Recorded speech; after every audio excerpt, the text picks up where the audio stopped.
Hello guys, so for my paper I decided to do a literature review on suicide rates amongst the elderly. So a little bit about suicide. Well, for starters, as we've heard time and time again throughout the semester, there has been an increase in the elderly population. But with the growing elderly population is an increased risk of suicide rates. In fact, elders are more likely to commit suicide in comparison to younger adults. Some of the risk factors that researchers have identified that contribute to increased suicide rates amongst elders include the mental illnesses and psychological disorders they may have been diagnosed with. We see an increase in stress, depression, any other traumatic life experiences that they may have experienced. And another contributing factor would be the increase of alcohol consumption, as an increase of alcohol consumption increases with age. Some additional factors that I wanted to explore in terms of suicide rates amongst the elderly include education, race, gender, and social support. So, when exploring education and suicide rates, researchers have found that a negative relationship exists between education and suicide. So, the lower educational attainment one has, the more likely they are to commit suicide, and vice versa. But what was interesting was a curvilinear relationship that was found. So it's not just the lower educational attainment that's associated with increased suicide rates. It's also higher educational attainment that's associated with increased suicide rates. Now, this could be explained by the lack of being able to compete for jobs, and that'll be higher paying jobs. So the level of income does not match one's job, and also one's social status doesn't match those two either. I also explored social support and suicide rates. Similar to education, we also see a negative correlation between the two. So the more social support one has, the less likely they are to commit suicide. We see the changes in the family structure and how that impact one's likelihood to commit suicide. For instance, one's ability to complete household responsibility or chores, or one's ability to participate in the workforce and how that impacts suicide rates. Now, one thing that was interesting and enlightening was the amount of people available in a household. The more people that are available in a household, the less likely you have enough time to spend alone, which means the less amount of time you have to be able to commit suicide. And this could also be explained by marital status. Those who are divorced, widowed, or single are more likely to commit suicide compared to those who are married. Now, another thing that we saw time and time again is that family is the preferred primary caregiver for many elders. In fact, we see that there's a preference for living in the home in comparison to facility. However, research has identified, which I found very shocking, that there's lower suicide rates committed in a facility compared to those who live in the community. For instance, in one study, there were only 47 suicides committed in a facility compared to 1,724 suicides that were committed by those who live at home in the community. But this would kind of help us make sense by looking at how when you live in a facility, you're more likely to have access to a medical professional. You're more likely to have somebody help you tend to any medical problems you may be experiencing that may contribute to any type of stress, mental illnesses that may increase your likelihood to commit suicide. With being older, being diagnosed with any mental illnesses, any issues, there's an increase in perceived burden on others or even that person's self.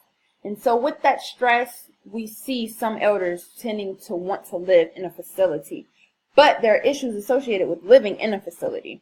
We see an increase in discrimination amongst the elders that live in the facility. They lose their sense of self.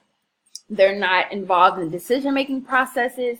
We see an increase in feeling isolated, different things like that. They're also discriminated not just by age, but race and gender as well. And some of these issues and this feeling of discrimination ends up leading into a lack of trust amongst the professionals and the elders, and a decreased level of comfort for those elders as well. Another factor that I explored were gender differences in suicide rates.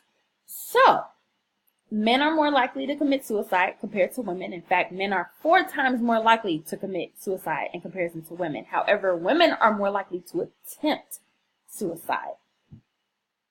In fact, that has a whole lot to do with the methods that these genders choose to actually commit suicide.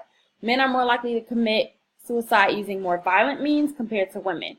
Men will use handguns, they will drown themselves, hang themselves, or suffocate themselves, whereas women rely on drugs and overdoses in order to attempt suicide, which will explain why some, more than others, are unsuccessful. And so in facilities, men are more likely to commit suicide, but that could be explained as women are more likely to occupy these facilities. Another factor, which is the last factor that I explored, is race in suicide. And so I found some similarities, but also found differences in both groups in terms of who's more likely to complete suicide. Whites are more likely to commit suicide in comparison to blacks. However, amongst the African American population, they are more likely to commit suicide. Whites are more likely to use facilities and haircut professionals, and African Americans are the ones who are more likely to rely on their family to support them. With aging, there's a decrease in living with relatives and loved ones, and as a result, we see an increase in loneliness, which leads to depression or anxiety, which then leads to suicide rates, and we see this growing amongst the African American population. Another factor that could explain this is also the deprivation of resources. Lower education, we see how that impacts suicide rates. But for whites, we see how higher education can also impact suicide rates, right? Blacks are more likely to have a lower paying job due to education. They're more likely to live under the line of poverty, which could help explain suicide rates. Another thing would be the increased risk of mental illnesses for the black population and how that impacts their increased likelihood to commit suicide. So, the theory that I thought best explains this topic was disengagement theory. Disengagement theory is pretty much the process of altering or severing one's relationship between the individual and society. And so if I was to place suicide on a continuum, to be honest, suicide would be completely off the continuum. I identify it as an extreme method of altering or severing one's relationship with society. In fact, it's completely withdrawing from that relationship completely. We see how elders want to withdraw from the burdens they're placing on their loved ones. They want to withdraw from the mental illnesses or the stress or the depression or the anxiety that they're experiencing, their conditions, you name it. And all of this is dependent upon the social factors that I've explored: race, gender, social support, education, and many more. In terms of applying the life course perspective, I was a little torn between this because I could see both biographical and institutional. And so we see how individual factors impact later life outcomes. We see how more macro level factors impact one's later life outcomes. And so in terms of gender, we see how genetic factors could explain the differences in suicide rates. Women are more likely to experience mental illnesses, right, in comparison to men. We see how African Americans are more likely to experience mental illness in comparison to whites. And so we see how some of these individualistic factors could help explain some other factors that contribute to suicide rates, right? Also, in terms of gender differences, we see the methods and the choices that these guys make in order to commit suicide. And so those different choices alone, those methods, help us explain later life outcomes. In terms of institutional, more macro level factors, we see the family structure, the family size, and how that impacts one's likelihood to commit suicide. If you look at the access and the quality of education, you see how that impacts one's likelihood of committing suicide. And then the access, the quality of healthcare and just healthcare facilities and their access to that and how that impacts suicide rates, right? So we see how both individual factors and macro level factors help us predict later life outcomes. So it's a combination of biographical and institutional factors. And so overall, there was a need for intersectionality. We need to explore multiple social factors, not just one individual social factors. In order to do that, we need to explore more in-depth approaches. We need to explore a combination of social factors. We could even explore differences in the facilities and expanding on the research that I've completed here today. But by increasing our education, increasing our knowledge, increasing our awareness on what contributes to suicide rates, we'll be able to decrease those suicide rates. But it's going to start with us preventing those suicide rates. What can we do to prevent those? And some things that I thought of would include improving educational attainment. How can we improve healthcare facilities?